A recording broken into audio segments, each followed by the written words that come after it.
All right. Len, welcome back. How are you doing today? We're doing good. We're doing good. Happy to be back.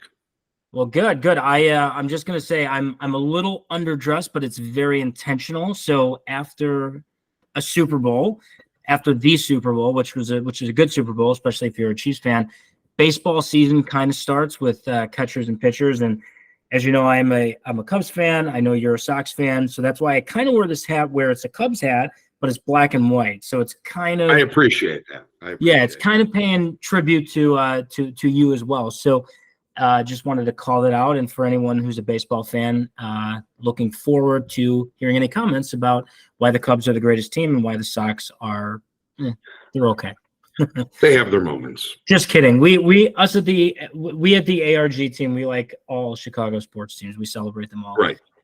Just some more than others. So on that note, Len, we met a couple weeks ago and you talked about couple tips and tricks and some insights that sellers should have, and it was really great insight just in terms of like lesser known things that sellers should think of. And this week we want to do the same, but we want to do it from the buyer side. So what I'm going to do is I'm going to pass it to you. And as a reminder for folks that are just watching this the first time, Len is a real estate attorney. He's been doing it for pretty much a decade. He's probably one of the most experienced attorneys around, and so has a wealth of knowledge to share. And so, Len, I'm going to pass it off to you to kick us off. All right, perfect. Yeah, like you were saying, I feel last episode we talked about sellers. I think talking about buyers now is an appropriate transition. So the first things first I want to say to potential buyers out there is that once you make the decision to buy a house, you're going to be kind of set back with how limited the inventory truly is out there right now in the market we're in early 2024. If you don't find a house you like and you have circumstances that allow it, don't buy a house. You don't have to. That's something that usually no one ever tells you. But if you're not in love with the property, especially if you're going to be having it for 10, 15, 20 years, don't buy the home. Wait until something you like comes on market. Now that we got that out of the way, let's talk about pre-approvals. Everyone knows their own financial limitations and their own financial situation. So when a bank issues you a pre-approval, you're going to need that when you start putting offers in on houses, especially in this market. A lot of sellers will not even accept an offer without having a pre-approval letter showing that you would be able to get approved for the loan. Now, on those pre-approval letters, there's two things to take note of. In the pre-approval, it's going to give you an amount that you're pre-approved up to. That does not necessarily mean, and this is not necessarily financial advice, it's just life advice. Just the number they give you, remember, the bank's making money off you. They're not doing this to do you any favors. Just because you're pre-approved up to a certain amount, you have to run the numbers and make sure you're going to be able to actually have those amounts, that you're actually going to be able to make those payments. You never want to be caught in a situation where you're unable to make your payment. Because remember, during home ownership, emergencies could always happen. In life, emergencies happen. An extra 1,000 here, an extra 1,500 here. You never want, be a detriment to yourself when purchasing a home. This sounds all doom and gloom. It's not, but there's always the phrase, caveat emptor, buyer beware. So I'm giving it to you straight. Like I said before, as an attorney, I don't give you the answers you want to hear. I give you the answers you have to hear. So be mindful of that pre-approval. Also on your pre-approval, sometimes they put the language in there. You could be approved for up to substantially more. That's a red flag because once again, the bank is there to make money, not to be your friend. So just be mindful of that. Now, given this market, because there's such limited inventory, you might be going above the asking price. You might be advised to sign an appraisal gap addendum. What does this appraisal gap addendum mean? Basically, let's say you're buying a house for, you put your offer in at $500,000 and the original list price of the house was, let's say, $450,000. But there was competing multiple offers, a lot of bids. Now you're at $500,000. Well, what happens, they put in what's called an appraisal gap. So even if the appraisal comes in at, let's say, $450,000, you're still responsible for the full price of that $500,000. So you would have to come out of pocket. So be very mindful of that if you do get in a situation where they ask you to sign an appraisal gap, because there is the possibility that the appraisal might come in low and you're still on the hook for that money. So just make sure you have it ready to roll. Don't just try to sign the contract and hope for the best, because often, plan for the worst. What was the saying, Carm? Plan for the worst, or prepare for the worst, plan for the best, something like that. Plan for the worst, hope for the best. Right, exactly. So just be mindful of that. Also, given the situation, a lot of people are going to be, if you're in a multiple offer situation, you're going to have to do things with your initial offer, such as either marking the as is paragraph or a waiver of inspection. You're entitled to an inspection as a buyer. I'm telling you right now, unless you're an experienced rehabber or you went into the property and know what to expect, never, ever waive your professional inspection. I don't care how many bids there are on the home and how much you love the home, never do that. Because what happens if, yeah, I got it, I waived inspection, I never did inspection. Then you find out the furnace is dead, the AC is dead, the roof is collapsing, all this stuff could come up. So always have that inspection. Now, if you do an as is, which is a lot of times what buyers are doing right now to get their offer accepted, you're still entitled to do your inspection, but you're limited on what you could ask for from that inspection. The contract language does indicate that you're able to assume the house, and if there's a bunch of stuff on that inspection, you could either terminate, or if you want to, you could proceed to ask for items, but you're not supposed to. So just be mindful of that. But I want to put emphasis on the home inspection. Never waive this right. Always look at it. These are trained professionals. They're licensed by the state of Illinois. They know what they're doing. Have them look at this property, especially if you're going to be living in there. You want to know if gas leaks, any structural deficiencies on the property. You have to be mindful of that. Doom and gloom. Eventually, there's going to be a positive portion of this of my talk. Well, I don't know where I'm going to get to it. Let me ask about that real quick. So on the inspection side, so we do, at the ARG team, we work with a pretty broad partner network, and we actually work with realtors who are licensed home inspectors. And so, even though this is a video about buyer side, there's a tremendous amount of value as a seller as well, because we can go into it and say, hey, this is how you should competitively price your home. And the better you price your home initially, obviously the more money you're going to get for it, but the quicker it sells because you priced it right. And so I think, right, there's a value on the appraisal side.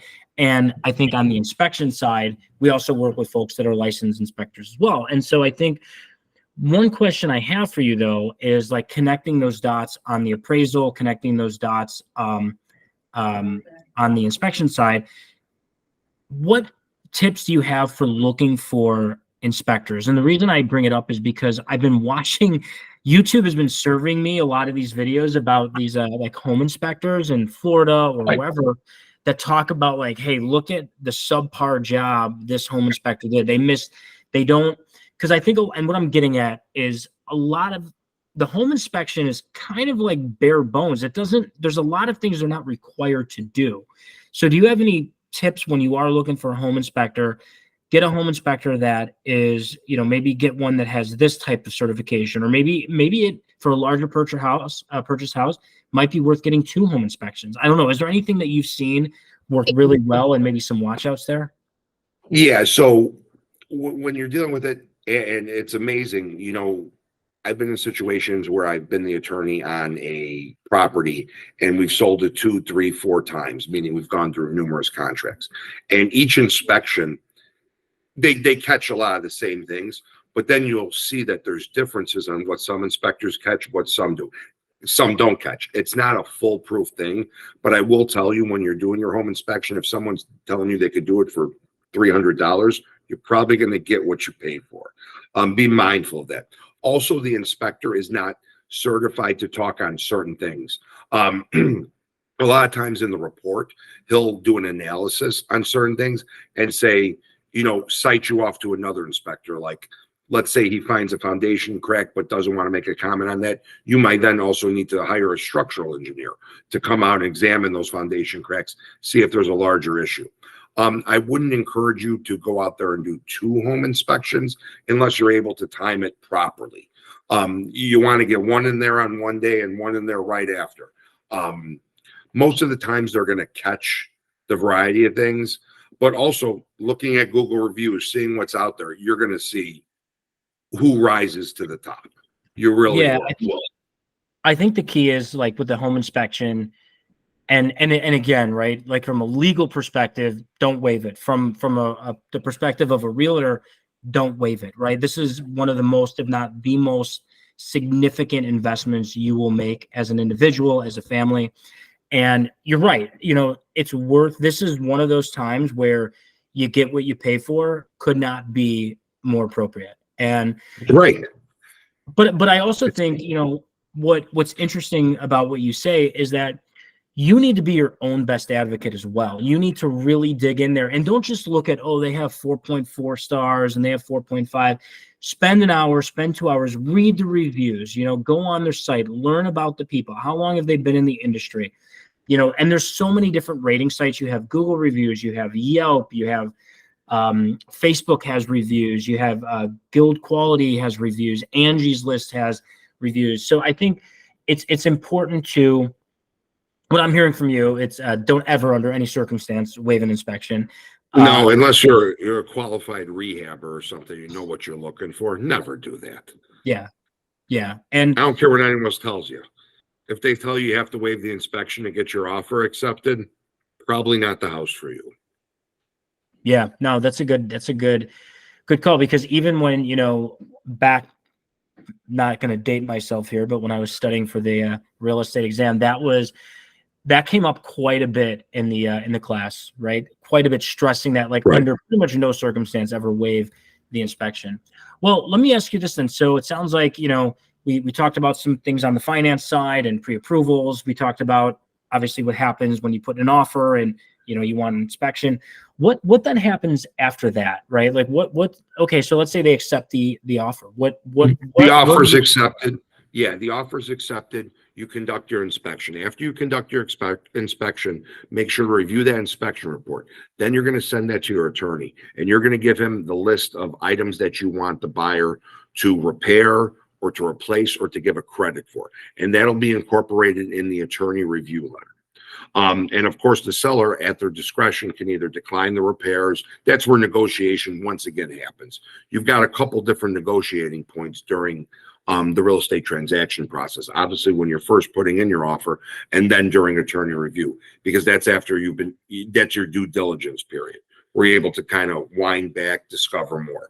So your attorney will prepare that attorney review and modification letter based on the contract and based on the inspection report.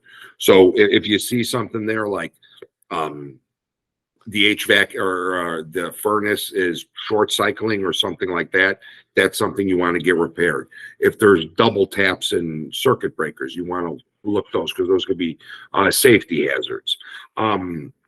Sometimes, obviously, you want smoke detectors and carbon monoxide detectors installed on the property, but often I tell my buyers, install your own, so they're working. That's oh, I'm going to ask for $100 credit. Go out, buy your own smoke detectors and carbon monoxide detectors, so they're working. You're going to install them in the proper locations. Never let the seller do something like that. Rely on yourself for that kind of stuff. Yeah, that reminds me. And I know we're nearing the end of our time here, and always want to thank you for lending time to us to educate folks on all of the tips, tricks, and insights on the buy and the sell side. I guess I'm curious. Then let's end on a little bit of a funny note. What's the to the extent that you can share it? Do you have any highlights of maybe the craziest or wackiest things people have asked for? You mentioned smoke detectors, but anything that stands out is kind of like, whoa, that's what's out there. It ranges the gamut up and down what people ask for, of how completely out of the ordinary. I had one client ask for the color of the doors to be, that's not really wacky, the color of the doors to be changed. They made me put it in the letter. You're not supposed to be putting stuff like that in your attorney review letters. You're out of your mind, but you had to sit there and do it.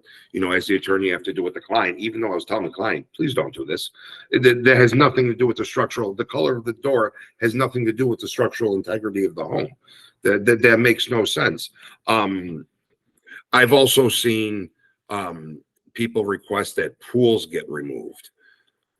I don't know why they would want a pool removed. Now, this was actually an in-ground pool, and a buyer wanted it removed. I asked, why do you want this removed? This is probably applies to the appraisal and stuff, but they want it removed. They're like, we're going to install our own. I'm like, at that point, they're just trying to save a buck and have the seller pay. Obviously, that deal fell apart. That was a waste of time. I knew which way that was going, but yeah, as far as wacky stuff, yeah, I mean, don't be wacky. That's my advice to buyers when asking for certain things. Don't be wacky. Don't ask for the color of the doors to change. You know, ask for stuff where it's leaking or stuff like that. Yeah, and I think also too, it's it's looking at it in good faith as well, right? Like you look at the inspection and you say, hey, these are legitimate items. Let's talk about this. It's not necessarily. It shouldn't be a time where you're trying to cover. Yeah, like on an outlet, you know, the cover that goes over it, and if there's a crack on it, the part is $2. Replace it yourself. Stop. Don't be so minuscule. I mean, no house is perfect. No house is perfect, whether it's new construction or not. And you know, what like those little things, if they can either make the back and forth pretty uncomfortable, or in some cases, as you talk about, like it's a big thing and it actually causes the deal to fall apart. Right, absolutely. So, well, Len, as always, I know we are at time. As always, we appreciate your insight and the stories that you share. We will look forward to another time with you in maybe about 2 or 3 weeks, talking more about buyers and sellers and how we can help educate them through this process. So thank you, and hope you enjoy the rest of your day. And go absolutely, Cubs. You too. Go Sox. See you soon. Take care, Len. Bye.